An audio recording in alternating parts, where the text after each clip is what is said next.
Okay guys, so we're going to take a look through the Imperial Armour Volume 12, The Fall of Orpheus. So this is the latest book from ForgeWorld. It's available pre-order at the moment. Well worth it. It's a big, thick book compared to some of their other ones. And in here we have an entirely new Necron dynasty, something completely separate from the normal dynasties described in the Codex. Really different feel to them, lots of lovely fluff. We have an updated list for the Minotaur Space Marine chapter, which I looked at in the Badab War books. And we also have a brand new updated list for the Death Corps of Krieg, which are in the Siege of Rack series. Really nice. So let's take a look inside.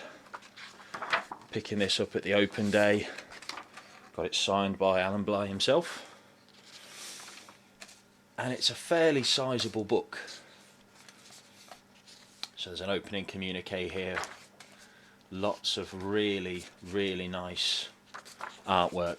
And it talks about the fall of an entire sector of Imperial space. So it starts by giving the whole history of the Orpheus sector, how it was discovered in the original Great Crusades, what's happened to it throughout the years. And it's a lot of lovely background. And speaking to Alan Bligh when he was talking about this book at the open day, there are some little Easter eggs in here about future books, because he has said this is not the last that we've seen of the Orpheus sector. When we were speaking to him at last year's open day, at the Q&A session, they were talking about a Slaneshi penal world, a penal colony that's fallen to Slanesh, basically. And I asked him about that this time around, because he says, oh, we'll be coming back.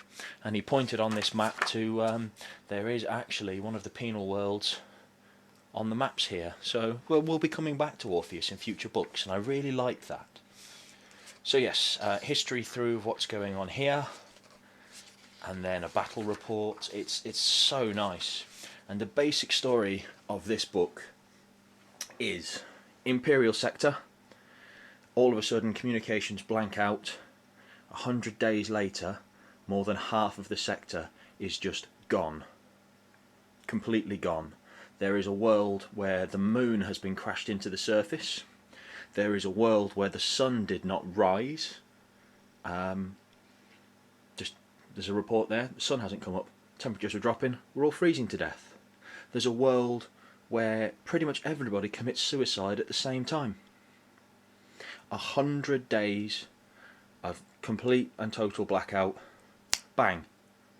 Half the sector is gone. The Necrons have awoken. The sector doesn't know it's the Necrons. Initially they think it's a demon incursion. And 100 days of complete and utter nothing. They wake up, half the sector gone. And the Necrons' attitude is, you're filth, you're vermin on our worlds. They're our worlds, we can do what we want with them. Yeah, I'm just going to crash a moon into here, get off. Which is pretty awesome. And there is a brilliant report in here about the destruction of an entire Space Marine chapter. Gone in the bloody 100, in those 100 days of non-communication. So let's carry on with this. More testimonies, more reports. The artwork and the descriptions in here are lovely. Big battles that are described. The night sides coming in, and there is a beautiful testimony in here about a Krieg battle against the Necrons, about how they're just expending wave after wave after wave after wave after wave of troops just to get sighting on heavy weapons, these pylons. It really goes into the background and the thinking behind the Necron dynasties, behind why the Krieg and the Minotaurs are sent in to stop them, because they're the only people in the Imperium that are brutal enough to expend enough men to stop the Necrons, or at least be a speed bump for the Necrons. There is a story in here about the actual system governor. Wakes up from repeated nightmares where he's abducted and he's sat at a banquet table with these skull-faced entities. They're just shoving masses of flesh into these faceplates and he doesn't understand, and they then give him one solar cycle, so a year, to get out. Because in the bloody 100 the Necrons think you're vermin, you're beneath us, we don't have to bother with you. And then they start to see them as a worthy adversary, and they start using the tenets of war. They give them this 100 days grace.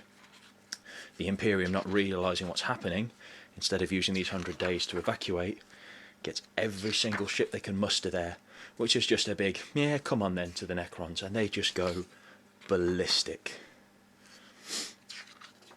So, we have a whole section for how to run a campaign across the Orphean sector. So all of this here, this is all fluff and background, and this is a good, well, this is a little bit thicker than a normal codex, old codex. So now we're into the rules sections for how to run this as a campaign. Different war zones and rules for the war zones. Legendary apocalypse missions, setting up rules. All very, very, very cool, very awesome stuff. Then we come into some more Necron bits. More artwork. This scythe is huge for everyone that hasn't seen it yet. There's a lot of internet hate against this when it was brought out by ForgeWorld. These are to scale pretty much. It is huge and it's amazing. So, new army list for the Necrons, representing the Maynarch dynasty. And the Maynarch dynasty are all insane. They are off their rockers, which is brilliant. They are the absolute opposite to the Soltec dynasty, which is the big one that the Codex focuses on with Imatech. Pretty much everyone in this dynasty is mental, and it's reflected in their special rules. Mark of the Flayer is one. There's another one, Splinter of Madness. We have a brand new character who's pretty nails, Klutak the World Killer.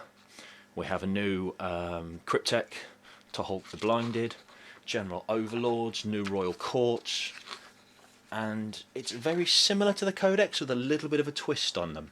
So some of the entries will just say revert to Codex, others are completely new. So the rules for the Acanthrites are in this book. There are rules for the Tomb Sentinel, which is a new Tomb Stalker. There are rules in here for the Tesseract Arc. The new Sentry Pylons are in this book. The new Night Shroud Bomber. And they're all optional to use in Warhammer 40,000 as well as Apocalypse. It's really, really nice. And the Citadel, the actual tile that they sell, rules as a fortification, and it's brilliant. So, Minotaurs. A little bit of fluff about the Minotaurs chapter. Beautiful artwork. And their army list.